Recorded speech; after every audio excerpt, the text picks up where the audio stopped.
Bonjour à tous, j'ai beaucoup de chance aujourd'hui. Je suis avec un membre du groupe québécois très populaire, les Cowboys Fringants, donc Jérôme Duprat, donc après un concert survolté au Zénith d'Auvergne. Bonjour Jérôme et merci de m'accorder un entretien. Ça me fait plaisir. Bonjour à tous. Donc j'ai choisi d'évoquer aujourd'hui Les Étoiles filantes, qui est une très belle chanson sortie en 2004 et issue de l'album La Grand-Messe. Si je ne me trompe pas, je crois que c'est l'une de vos chansons préférées. Oui, en fait, c'est une chanson qui a beaucoup contribué à notre développement là, sur la scène culturelle ici en Europe, dans l'Europe francophone, mais au Québec aussi, ça a été un bon tremplin là, pour se faire connaître d'un large public. Donc, elle est évidemment à l'horaire là, sur tous nos concerts. Une chanson très populaire qui a eu un prix aussi au Québec. Oui, je crois que c'était en 2005, là, ça avait remporté le prix Félix, là, l'équivalent des victoires pour la chanson de l'année. C'est une chanson qui raconte l'histoire d'un gars qui fait un peu le bilan à la trentaine. Oui, c'est ça. Il y a une part un peu de nostalgie, un regard vers l'avenir avec une certaine incertitude, des amours des fois hésitantes, mais en même temps, c'est une chanson qui est très porteuse d'espoir. Nous, en fait, c'est aussi le reflet de cette époque où on était bon, dans ces âges-là, il y a une douzaine d'années, là, au tournant de la trentaine. Donc, ouais, elle nous reflète bien. Le tout sous forme de confidence dans un bar. Oui, exactement. Oui.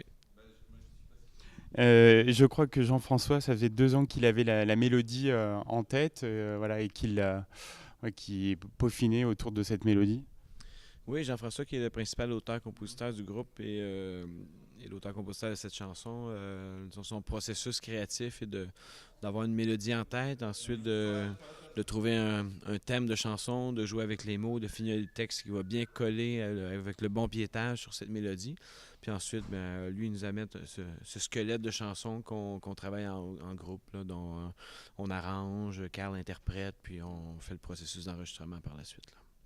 L'intro, avec son vraiment crescendo d'intensité, a aussi contribué à la popularité du morceau. Ça contribue certainement disons, à sa qualité, la qualité d'écoute. C'est Marianne qui avait un peu collé ça a posteriori, une fois la chanson écrite. Puis c'était l'ouverture de l'album La Grand-Messe. Là, donc il y avait l'idée de faire une ouverture instrumentale. Par contre, lorsqu'elle est sur les ondes radio, cette introduction-là est coupée pour des questions de temps. Donc on cherche dans les radios à avoir des canevas là, qui sont plus formatés là, pour des écoutes là, plutôt autour de 3 4 minutes. Là. D'accord. Et alors le public a pris l'habitude, on l'a vu ce soir, d'envoyer des avions en papier pendant la chanson. Vous savez d'où est parti le mouvement? En fait, c'est parti ici. Il y a beaucoup de choses qui sont initiées là, quand on passe en France. Il y a des bonnes idées du public. Souvent, le public va chanter avec nous des thèmes musicaux. Il y a des idées d'allumer le téléphone cellulaire et briquet pour un peu refaire cette pluie d'étoiles filantes, les avions en papier. Donc, c'est un public qui est très dynamique, réactif ici, puis évidemment, ça nous plaît. Et bien souvent, on ramène de ces idées-là au Québec et on demande à la foule de chanter certains passages, de préparer parfois des avions en papier. Donc on va parler un petit peu de votre actualité. Vous entamez donc par Clermont-Ferrand une tournée de plusieurs dates en France. Je crois que vous étiez très attendu.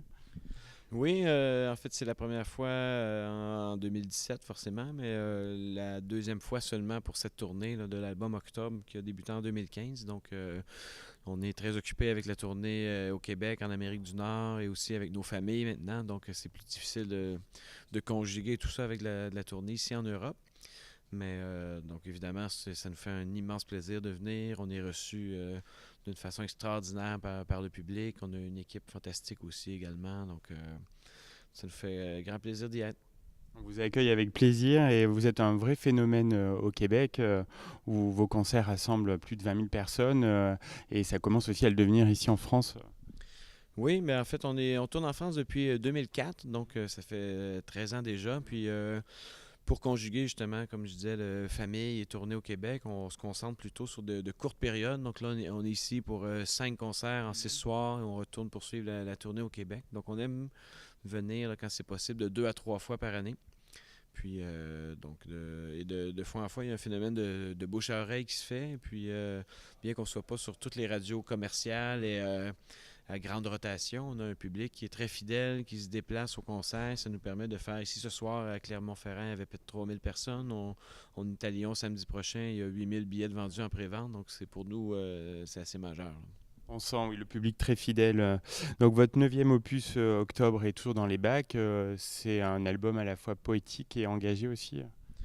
Oui, on avait une volonté de revenir un peu à un des albums qui nous a fait connaître au début de notre carrière, Brique syndicale en 2002, qui était très, très direct, très près du son de scène. Donc, on a fait par la suite des albums plus arrangés, des fois un peu plus folk, plus intimistes. Puis avec celui-là, on avait envie de revenir à quelque chose de plus près de la scène. Donc, moins d'arrangements, plus dynamique, un discours. Encore là, c'est hétérogène comme thème abordé. Donc, il y a des chansons humoristiques, chansons à personnages, mais un fort retour à l'engagement social, là, des chansons à caractère politique. Là, on a eu au Québec et au Canada un 10 ans là, de mouvement de droite là, bien claironné. Là, donc, on a eu envie d'un peu d'être critique face à ça et de transposer ça en chanson. Et vous faites toujours preuve d'un humour décapant. On l'a vu ce soir, ça contribue aussi à votre succès. Oui, mais 20 ans, le groupe a plus de 20 ans aujourd'hui, mais 20 ans plus tard, je pense que ça part de la dynamique du groupe. À l'intérieur du groupe, c'est toujours hyper collégial. On part en tournée, on est dans un autobus de tournée où on dort à 16 dans des couchettes au deuxième étage. Donc, ça nous force, disons, à garder un esprit d'équipe, beaucoup d'humour et tout ça se transpose sur scène où on n'a pas un spectacle qui est scripté. Il y a beaucoup d'improvisation, beaucoup de folie. Donc, c'est ce qui nous garde aussi bien vivants après 20 ans et de ne pas avoir de sentiment de routine ou de faire le même concert à chaque fois, là. Oui, on imagine. Alors, quel regard vous portez sur la scène musicale française? Ben, on est un petit peu déconnecté, je veux dire, bien honnêtement, là. Mais oui, on suit quelques artistes. Puis, euh, au niveau des artistes, il y a de très bonnes choses qui se font. Au niveau, par exemple, de l'industrie, c'est quand même plus difficile là, donc, de ce qu'on a depuis, mettons, 10-12 ans là, au niveau de vente de billets, de vente de disques. Le numérique, le streaming est très fort. Donc, pour nous, bon, c'est difficile, mais c'est encore plus dur. Autant ici que chez nous, pour des artistes émergents. Donc, se faire connaître aujourd'hui, d'en faire un métier, d'avoir la liberté de penser et d'action, de se mettre dans la musique, c'est vraiment un autre défi aujourd'hui. Donc, c'est un message que je passe à tout le monde, autant à l'industrie qu'aux politiques, qu'aux citoyens, d'encourager la musique. Les créateurs, c'est des gens qui mettent de longs mois à écrire des chansons, à les enregistrer. Donc, faut aussi reconnaître ça dans nos habitudes de consommation. Tout à fait, le message est passé. Est-ce que vous pouvez nous parler un petit peu de vos projets dans les prochaines semaines?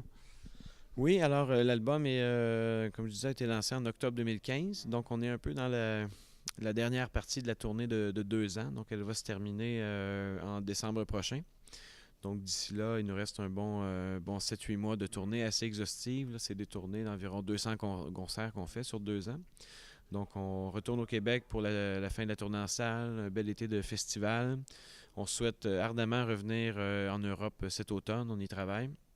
Et par la suite, donc, quand la tournée sera terminée, en 2018, on se penchera là, sur la création d'un nouvel album, là. Bien, un grand merci pour cet entretien, c'était un plaisir et puis on vous souhaite beaucoup de bonheur donc, pour ces quelques jours en France. Merci infiniment et au plaisir de vous voir dans une salle de concert.